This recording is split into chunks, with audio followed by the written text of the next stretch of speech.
Hello friends, आप सभी को स्वागत है प्रगति इन लाइफ में। दोस्तों, एनटीपीसी का जो पिछला बार एग्ज़ाम हुआ था, स्नातक और गैर स्नातक स्तरीय का जो सीबीटी 1 हुआ था, ये पेपर है दोस्तों 18/1/2021 का। तो दोस्तों डेली पीवाई की प्रीवियस ईयर का क्वेश्चन डेली अपलोड किया जाता है, जो एग्ज़ाम होने वाला है दोस्तों सीबीटी, जो कि स्नातक और गैर स्नातक स्तरीय का। तो अपना बेस्ट तैयारी के लिए दोस्तों सबसे पहले आपको प्रीवियस ईयर का क्वेश्चन लगाना है कि किस प्रकार का क्वेश्चन पूछा गया है और आपका तैयारी कितना है।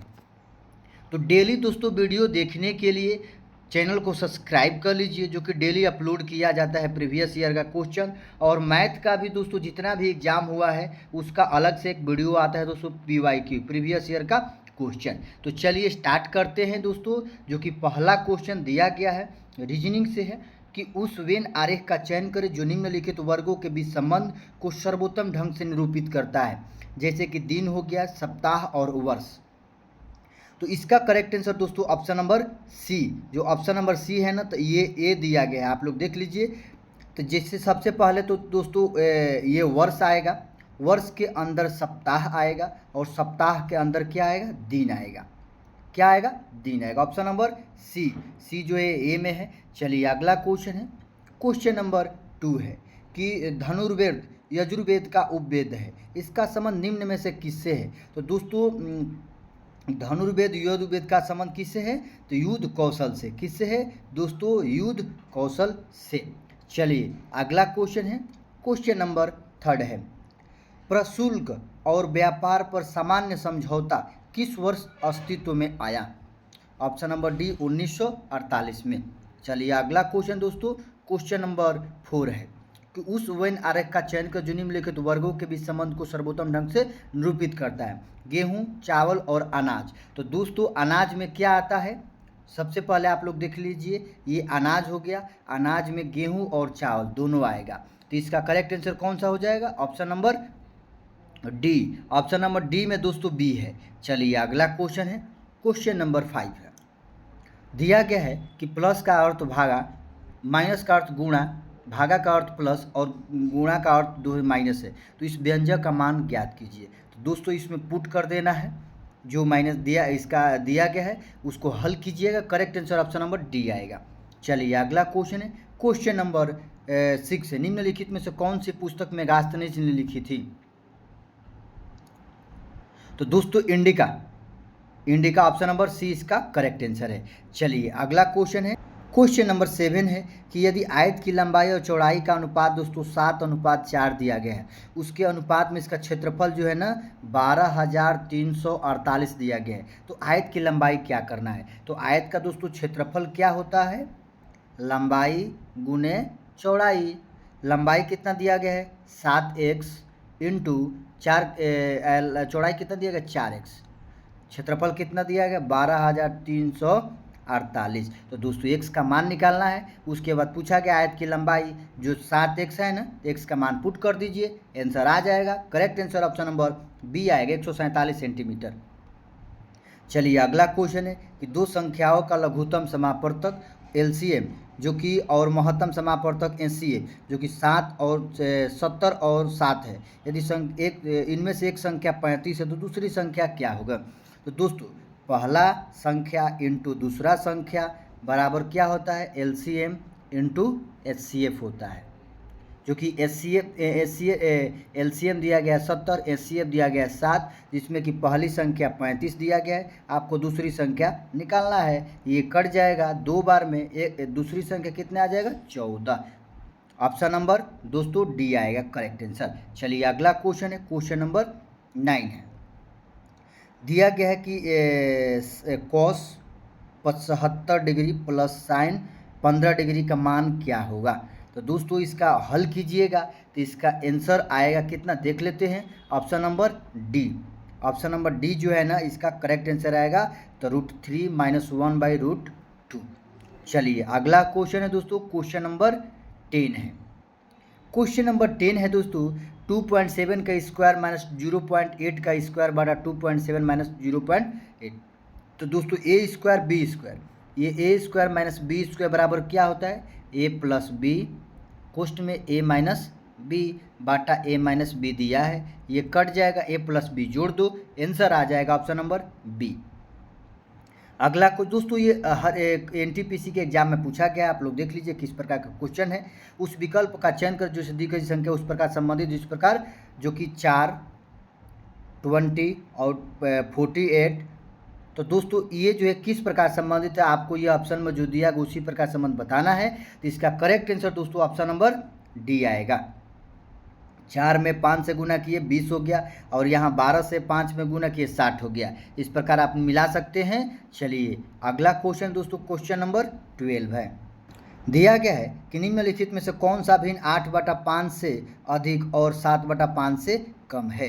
तो दोस्तों आपको इसको क्या करना है, तो इसमें पूछा गया है कि 8/5 से अधिक है और दोस्तों और 7/4 से कम है।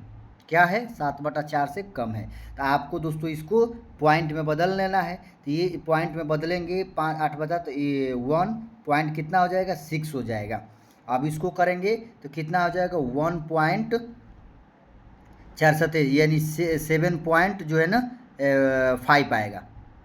तो उसके बाद आप लोग इसको पॉइंट में बदल लीजिए, कितना इसके बीच, जैसे कि 3 से करेंगे भाग 8 से, तो 3 दूनी 6, तो ये ऊपर चला जाएगा, ये नहीं होगा। 7 से भाग कर ये पॉइंट में आ जाएगा, इसको पॉइंट में आ जाएगा। ये ऑप्शन नंबर डी जो है ना दोस्तों 19/11, इसको पॉइंट में बदलिएगा तो 1.6 और 1.75 के बीच में आएगा।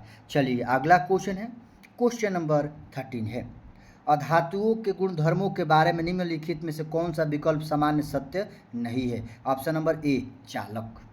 चलिए अगला क्वेश्चन दोस्तों क्वेश्चन नंबर 14 है कि साइन यदि थीटा बराबर 45 डिग्री तो sine theta plus cos theta बटा sine theta minus cos theta का मान ज्ञात कीजिए। तो दोस्तों थीटा का मान 45 डिग्री दिया गया है, आप लोग इस थीटा का मान पुट करके इसका कमेंट बॉक्स में आंसर बताना है। 14 का कमेंट बॉक्स में इसका आंसर क्या होगा। चलिए अगला क्वेश्चन है क्वेश्चन नंबर 15 है। कहते कि UN शांति सेना को वर्ष किसमें शांति के लिए नोबेल पुरस्कार दिया गया, 1988 में। चलिए अगला क्वेश्चन है क्वेश्चन नंबर 16 है कि यदि 0.75 अनुपात x दिया गया है तो 2.5 अनुपात 8, तो x का मान क्या होगा। तो दोस्तों x का मान ज्ञात करना है। तो सबसे पहले ये जो x दिया गया है ना, इसको x में 2.5 से गुना कर दो और 0.75 को 0.8 से गुना कर दो, ये दोस्तों आंसर आ जाएगा। चलिए इसका correct answer option number D आएगा 2.4। अगला क्वेश्चन है निम्नलिखित में से कौन सा भारत का पहला बड़ा लौह और इस्पात संयंत्र है। ऑप्शन नंबर सी है टिस्को।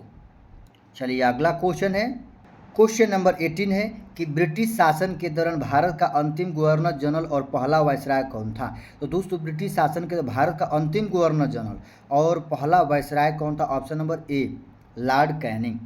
चलिए अगला क्वेश्चन है कि किन्हीं दो क्रमागत घन पूर्णांकों x और x प्लस लघुत्तम समापवर्तक ज्ञात कीजिए। तो दोस्तों इसका लघुत्तम समापवर्तक क्या होगा, ऑप्शन नंबर बी आएगा। तो जो कि दो क्रमागत घन पूर्णांक, पहला x है दूसरा x प्लस 1 है, तो इसका एलसीएम निकालिएगा तो इसमें भी मिलेगा और इसमें भी, दोनों में जो मिले वो भी जो नहीं मिले वो भी, तो x प्लस 1 हो जाएगा, ऑप्शन नंबर बी। चलिए अगला क्वेश्चन है क्वेश्चन नंबर 20 है। EU का निम्नलिखित में से कौन सा देश समलैंगिक विवाह को वैधता प्रदान करने वाला पहला पोस्ट कम्युनिस्ट देश बना है। ऑप्शन नंबर डी चेक गणराज्य। अगला क्वेश्चन है भारत का सर्वोच्च न्यायालय की पहली भारतीय महिला न्यायाधीश कौन थी। ऑप्शन नंबर डी फातिमा बीबी।